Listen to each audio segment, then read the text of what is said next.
ఈ జక్కయ్య పొట్టోడు. యేసు ప్రభు వస్తే జనం అంతా గుంపు కూడా ఆయన చూస్తా ఆయన మాటలు వింటూ ఉంటే ఇతను కూడా యేసుక్రీస్తు గురించి విన్నాడు, కానీ ఆయన చూడలా. అసలు ఎవరు ఎట్టుంటాడో చూద్దామని పాపం ట్రై చేస్తే ఏడ చూడనిచ్చారు. అతడంటే ఎవరికి నచ్చదు. ఏంద్రా నువ్వు చూసేది, నువ్వు కూడా యేసు ప్రభుని చూస్తావా, నీలాంటి వాడు కూడా చూస్తాడా అని అడ్డు తగిలి ఉంటారు నాకు తెలిసి. పోనీలా పాపం ఆ గుంపులో చూడాతిగాల ఐడియా వేసి ఏ దారిలో ఆయన వస్తున్నాడో చూసి ఆ దారిలో ఒక మేడి చెట్టు ఉంటే ఆ మేడి చెట్టు ఎక్కి కూర్చున్నాడు. కుదరట్లా పాపం, ఎంత ట్రై చేసినా కుదరట్లా. చివరికి ఏం చేశాడు, పొట్టివాడు ఆయన చూడాతి కావట్లేదు, ఎందుకని చెట్టు ఎక్కి కూర్చున్నాడు. ఆయన చూడాలి అంతే, ఏసైనా చూడాలి ఆశ. దానికోసం నేను పెద్దాన్ని, నేను చెట్టు ఎక్కితే చండాలంగా ఉంటుంది ఏం ఆలోచించలా, ఎక్కేశాడు అంతే. తర్వాత తిప్పల తర్వాత ముందు ఏసైని చూడాలి. యేసు ప్రభు ఏం చేశాడో తెలుసా, ఇంతమంది గుంపులు గుంపులు చుట్టూ ఉంటే ఎవరిని పిలవాలా, ఎవరితో మాట్లాడాలా, ఎవరి గురించి పర్సనల్గా. కానీ ఆ చెట్టు కిందకి వెళ్ళి ఆగి జక్కయ్య జక్కయ్య జక్కయ్య త్వరగా దిగు, నేను నీకోసమే వచ్చింది మీ ఇంటికే అన్నాడు.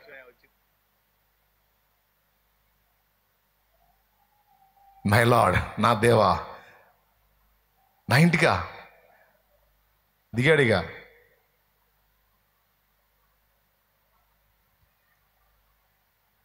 నేను ఊరు మొత్తంలో రోజేసిన బతుకుతున్నాను, నా ఇంటికి నువ్వు రావటం ఏందయ్యా? మంచోళ్ళ ఇంటికి కదా నువ్వు రావాలి, నాలాంటోడి ఇంటికే వస్తావు, నా ఇంటికి నువ్వు రావటం ఏందయ్యా? యేసు ప్రభు జక్కయ్య నేడు నేను నీ ఇంట ఉండవలసి ఉన్నది అనే మాటే వాడాడు, కానీ ఇంత దుర్మార్గంగా డబ్బులు వసూలు చేస్తున్నావు, నాశనం అయిపోతావరా, నరకానికి పోతావరా, అట్టబోతావరా, ఇట్టబోతావు ఏం చెప్పలా. నువ్వు నిజంగా మారితే నీకు అది ఇది అని కూడా చెప్పలా. నేను ఈరోజు నీ ఇంట్లో ఉండటానికి వచ్చానయా, నీకోసమే వచ్చాను అన్నాడు అంతే. అంతకుమించి ఏమన్నా రాయబడిందా? ఉంటే చెప్పండి. స్తోత్రం. ఆ రెండు మాటలకే ఆయన చెట్టు దిగాడు, చకచక నడుస్తూ దారి చూపించాడు ఇంటికి. ఇంటి సమీపానికి వెళ్ళినప్పుడు జక్కయ్య అంటున్నాడు, ప్రభా నా ఆస్తిలో సగం బీదలకు ఇస్తున్నాను అన్నాడు. మిగతా సగం నేను ఎవరి దగ్గర రూపాయికి 2 వసూలు చేశానో వాడికి 4 ఇస్తాను అన్నాడు. ఇచ్చేస్తానయ్యా నేను అన్నాడు. మొత్తం ఎవరికి ఎంత నేను ఇవ్వాలో దానికి రెట్టింపు నేను ఇచ్చేస్తాను. ఏం జరిగిందో ఆ చుట్టూన వాళ్ళకి అర్థం కావట్లా, ఏం జరిగిందో అర్థం కావట్లా. మతిపోయింది ఒకడికి. అప్పటిదాకేమో సణిగారు. ఈ బోధకుడికి మనలాంటి పరిశుద్ధులు కనపడరు. రోజుకు 5 సార్లు ప్రార్థన చేసి ఉపవాసాలు ఉండి దశమ భాగాలు ఇచ్చి క్రమంగా నడిచేటువంటి మనలాంటి వాళ్ళు కనపడరు ఈ బోధకుడికి ఆ వేశ్యలు, ఆ సుంకర్లు, ఆ ఫైనాన్సుల వాళ్ళు, ఆ వడ్డీలకి తిప్పేవాళ్ళు, ఆ వ్యభిచారులు, వీళ్ళే కనపడతారు ఈ బోధకుడికి. బహుశా ఇతని దృష్టిలో వాళ్ళు పరిశుద్ధులేమో. మరి అంతేగా, ఎట్టంటి వాళ్ళకి అట్టంటి వాళ్ళు ఇష్టం. ఇట్లా రకరకాల డైలాగులు వేస్తున్నారు వెనక. ఊరకుండరుగా మనుషులు. ఎట్టంటి వాళ్ళకి అట్టంటి వాళ్ళు ఇష్టం. మరి అట్టంటి వాళ్ళని కోరుకొని పోతున్నాడు అంటే అట్టంటోడు. వాళ్ళకి తగ్గ మాట్లాడుకోండి. ఏం మాట్లాడట్లా, జక్కయ్యతో ఏం మాట్లాడట్లా, గుంపుతో ఏం మాట్లాడట్లా, చక్కచక్క నడుచుకుంటూ వెళ్తున్నాడు యేసయ్య. ఆయన మామూలుడా? ఆయన మనల్ని నిర్మించిన నిర్మాణకుడు. మనం పుట్టక ముందే మన పుర్రెలో ఎన్ని ఆలోచనలు వస్తాయో మొత్తం రాసిపెట్టినోడు ఆయన. అసలు నువ్వు పుట్టక ముందే నీ పుర్రెలో ఎన్ని ఆలోచనలు పుడతాయో, నువ్వు పుట్టి సచ్చిందాకా ఆలోచనలు, ఆ క్రియలు మొత్తం రాసి గ్రంథస్థం చేశాడు. నియమింపబడిన దినములలో ఒకటైనా కాక మునుపే నా దినములన్నీ నీ గ్రంథములో లిఖితములాయను అంటే అర్థం అదే.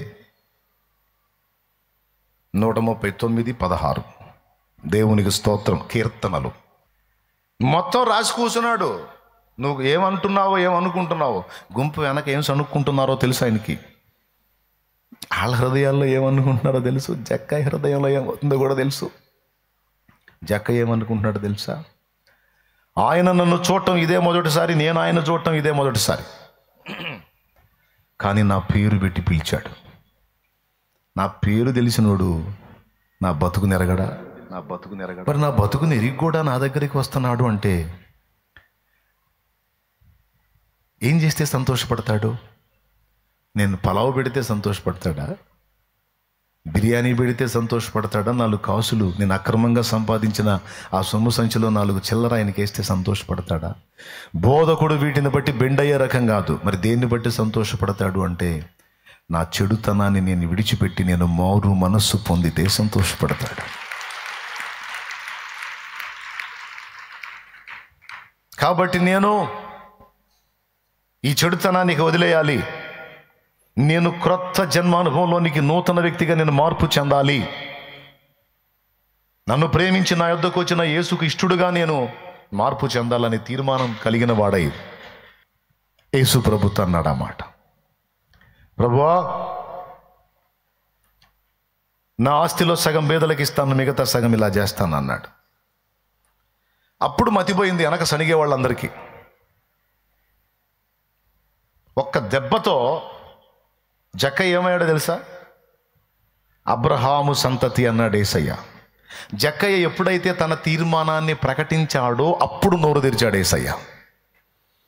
అప్పుడు దాకా భయపెట్టలేదు, ప్రలోభ పెట్టలేదు, బలవంత పెట్టలేదు, ఏం చేయలేదు. ఈ దరిద్రులు అనుకుంటున్నట్టు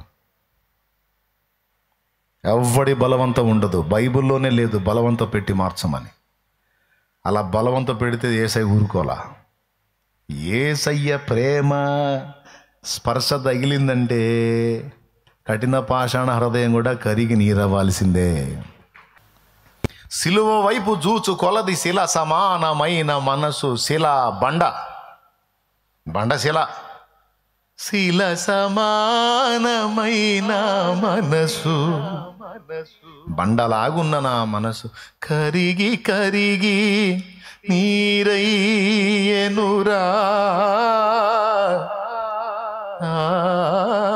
నీ సిలువే నాశరాణాయనూరా.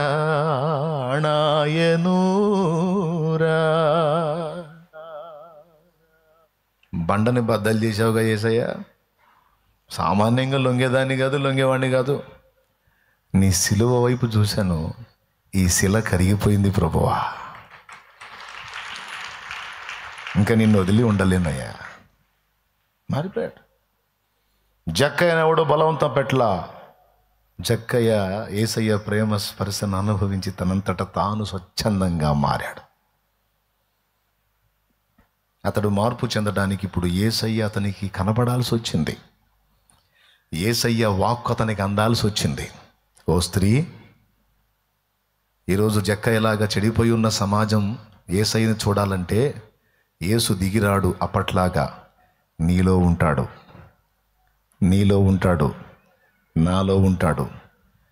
యేసు ప్రేమని, యేసు వాక్కుని, రెండిటిని మన ద్వారానే సమాజం పొందుకుంటుంది. అర్థమైందా? నీ ద్వారానే పొందుతుంది, నీ ద్వారానే పొందుతుంది. ఇప్పుడు యేసు ఎట్లున్నాడు అనుకున్నావు? అప్పుడేమో వ్యక్తిగా ఉండి శరీరంలో ఉండి యెరూషలేములో ఉంటే యెరికోలో లేడు, యెరికోలో లేకపోతే యెరికోలో ఉంటే యెరూషలేములో లేడు, యెరూషలేములో ఉంటే యెరికోలో లేడు.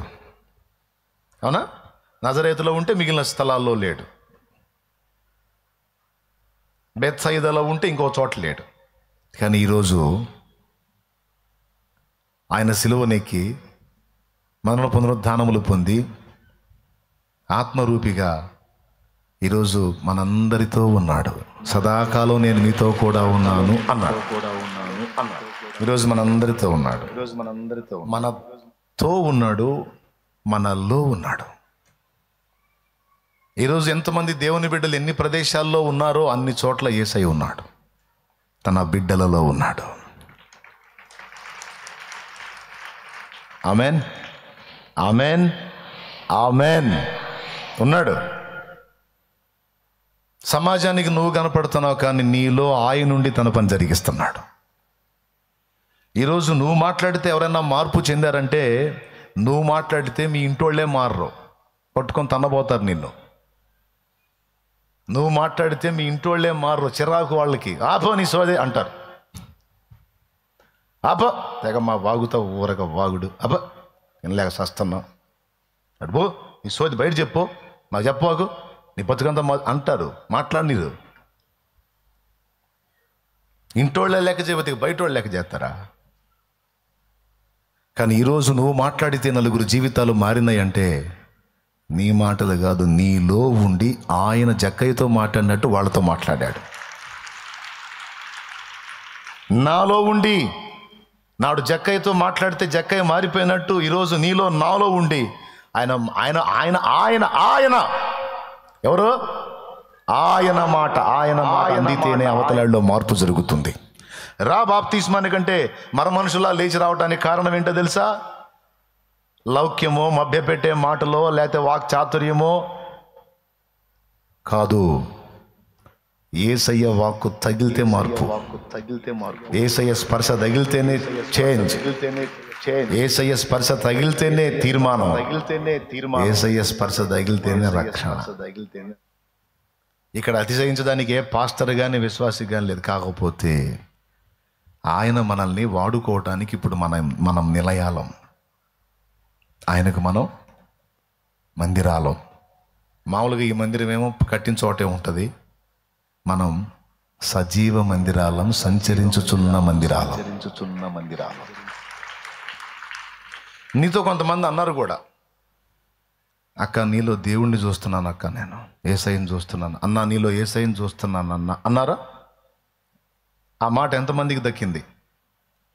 నీలో నేను దేవుణ్ణి చూస్తున్నాను, ఆ దేవుడి ప్రేమ అనేది నీలో నేను రుచి చూశాను, ఈ మనసు దేవుని మనసు అని ఎంతమంది అలాంటి మాటను పొందగలిగారు? పొందినోళ్ళు ధన్యులు, పొందకపోతే మిగిలిన వాళ్ళు కూడా అలా సిద్ధపడాలి.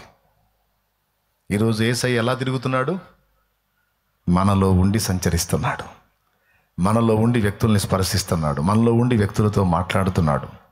కాబట్టే విస్తారంగా ఆత్మల రక్షణ కార్యం అనేది జరుగుతుంది. లేకపోతే మన మాటలు మన ఇంటి వాళ్ళకి నచ్చు, బయట వాళ్ళకి ఎట్లా నచ్చుతాయి? దేవునికి మహిమ. ఈరోజు నీ ఫ్యామిలీ నీ మాటను బట్టి మారిందంటే నీ మాటను బట్టి కాదు, నీలో ఉండి ఆయన మాట్లాడటం బట్టి. నువ్వు అదే ప్రార్థన చేయాలి, నాలో ఉండి నువ్వు మాట్లాడు. నేను మాట్లాడితే వాళ్ళకి చిరాగ్గా ఉంది, నువ్వు మాట్లాడు, మారిపోతారు. నువ్వు దర్శించు, నువ్వు స్పర్శించు, మారిపోతారు. కాబట్టి కొంతమంది మూర్ఖులు అనుకుంటున్నట్లు క్రైస్తవ్యం అనేది బలవంతంగా మారే మతం కాదు, కాదు, ముమ్మాటికి కాదు. క్రైస్తవ్యంలో దైవిక ప్రేమ హృదయాలను పరివర్తనలోకి నడిపిస్తుంది వాళ్ళంతటా వాళ్ళే. మీరు చెప్పండి, మిమ్మల్ని ఎవడన్నా బలవంతం పెట్టాడా? ఈరోజు కూటానికి రావడానికి ఎవడన్నా బలవంతం పెట్టాడా? పోనీ యేసయ్యను నమ్ముకోవడానికి ఎవడన్నా బలవంతం పెట్టాడా? బాప్తిస్మం పొందడానికి ఎవడన్నా బలవంతం పెట్టాడా? ఇంతమంది వేలాది మంది ఉన్నారు ఇక్కడ. ఎవడన్నా బలవంతం పెట్టాడా? బలవంతం పెడితే నువ్వు నేను వింటావా? ముఖ్యంగా దేవుడి విషయంలో సచ్చినా మారతావా? ఇండియా అంటేనే దేవుడికి పెద్దపీట. కనెక్ట్ అయ్యామంటే సచ్చినా వదలం. అలాంటిది మనం చేంజ్ అయ్యామంటే మనం ఆరాధించిన దానికి మించినది ఏదో యేసులో కనబడింది కనుక మనం టర్న్ అయ్యాం. మనం ఫాలో అయిన దానికి మించినదేదో యేసులో కనబడింది, అది మనల్ని ఆశ్చర్యానికి గురి చేసింది, అది మనల్ని ఆకర్షించింది. కాబట్టి ఎవ్వడి బలవంతం లేకుండా మారాం, రక్షణ పొందాం, అన్నీ పక్కన పెట్టాం. ఈరోజు కూడా ఎవ్వడి బలవంతం లేకుండా స్వచ్ఛందంగా ఆయన్ని ప్రేమించి ఆయన ఆరాధించి ఈరోజు వెంబడిస్తున్నాం. ఇదంతా నేను ఎందుకు చెప్తున్నానంటే సామాజిక మార్పు, సామాజిక చైతన్యం, సమాజంలో వ్యక్తులలో మార్పు యేసయ్య సువార్త వల్లే జరిగింది.